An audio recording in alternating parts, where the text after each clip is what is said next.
Merhabalar, mutfağıma hoş geldiniz. Bugün mutfağımda köz patlıcan salatası yapacağız. Mangalda pişmiş kırmızı et yanına yakışan en iyi salatalardan biridir. Benim 4 adet kemer patlıcanım var, salatada kullanacağım. 2 adet kapya biber, 4 adet yeşil biber, 2 adet de domatesim var. Şimdi patlıcan ve biberlerimizi közleyerek salatamızın yapımına başlayalım. Patlıcanlarımızı şöyle birkaç yerinden bıçakla hafiften bir kesiyoruz.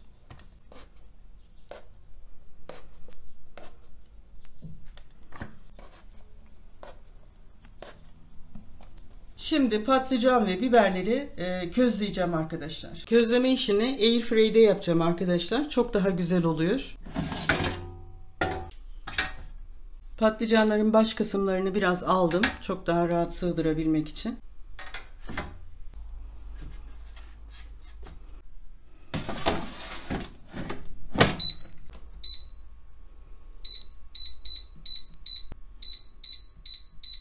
...200 dereceye ayarladım ve 20 dakika süre içerisinde patlıcanlarımızı közleyeceğiz. Çalıştırıyorum.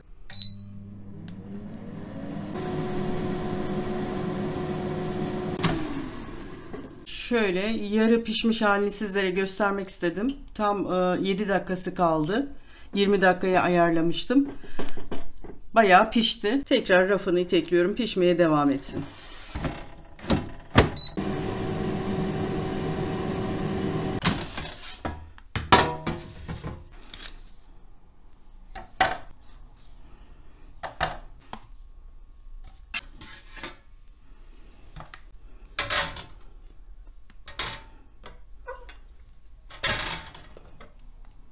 Şimdi biberleri közleyeceğim. Biberlerin üzerine çok hafif bir sprey şişesiyle yağ gezdireceğim. Çok değil ama.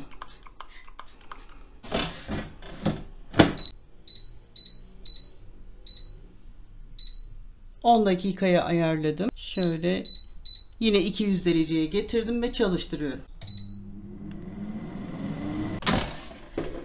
Biberlerimiz de pişti. Tam 10 dakika sürdü. Şimdi bunları da çıkaracağım.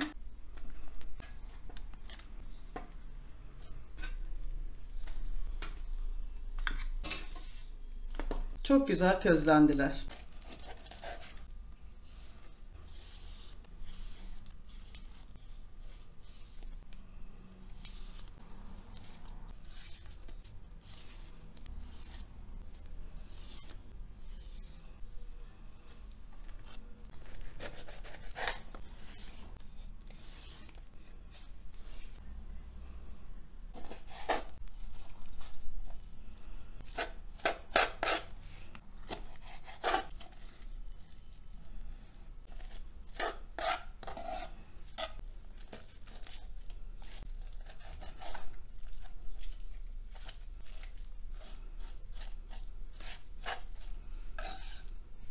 Patlıcanlarımızın kabuklarını soydum. Biberlerimizin iç çekirdeklerini temizledim. Şimdi doğrayacağız. Bakın çok güzel pişirdi makine. Ben gayet memnunum. İstediğiniz büyüklükte doğrayın.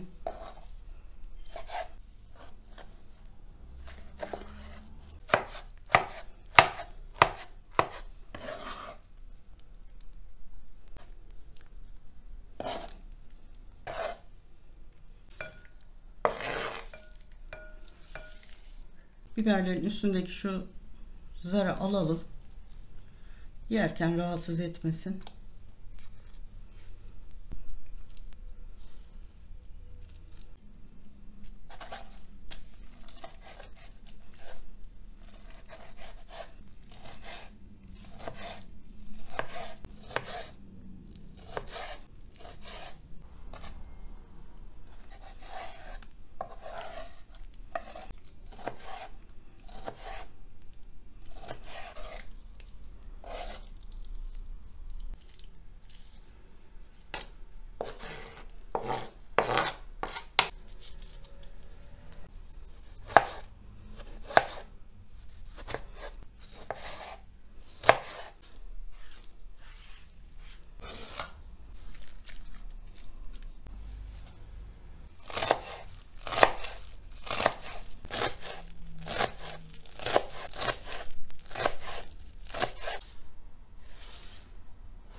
Şöyle 5 diş sarımsak ayıkladım.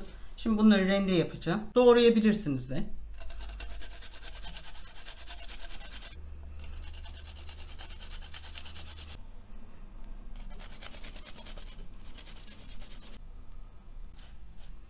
Salatamızın şimdi baharatlarını ilave edeceğim. Şöyle bir tatlı kaşığı pul biberim var. Onu şöyle serpiyorum. 1,5 tatlı kaşığı sumak koydum. 1,5 çay kaşığına yakın tuz ilave ettim.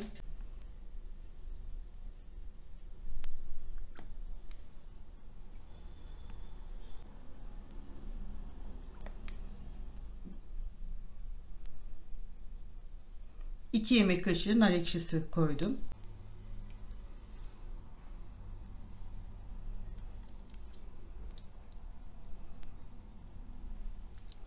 Üç yemek kaşığı limon suyu koydum. Şimdi üzerine zeytinyağı gezdireceğim.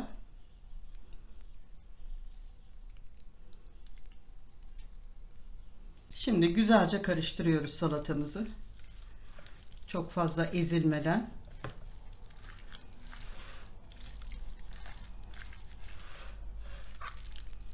Mis gibi koktu.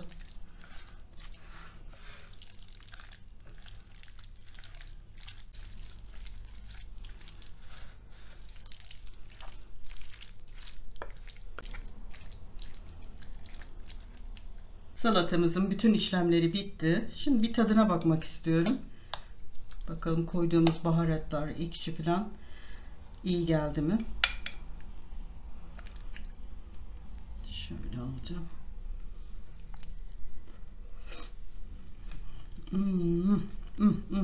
Arkadaşlar inanılmaz lezzetli olmuş. Gerçekten mükemmel. Koyduğumuz her şey tam kararınca olmuş. Evet, salatamızın sonuna geldik. Bitirdik. Tadına da baktım. Şimdi bu salatayı dolaba koyup şöyle buz gibi olduğu zaman ben daha çok seviyorum. O yüzden şöyle üzerini kapatıp dolaba yerleştireceğim. Soğuyunca yiyeceğim. Sizler de bu güzel salatadan muhakkak yapın. Dediğim gibi mangal etlerinin yanına çok güzel olur. Ve bir dahaki tarifimde buluşmak üzere diyorum. Hoşça kalın.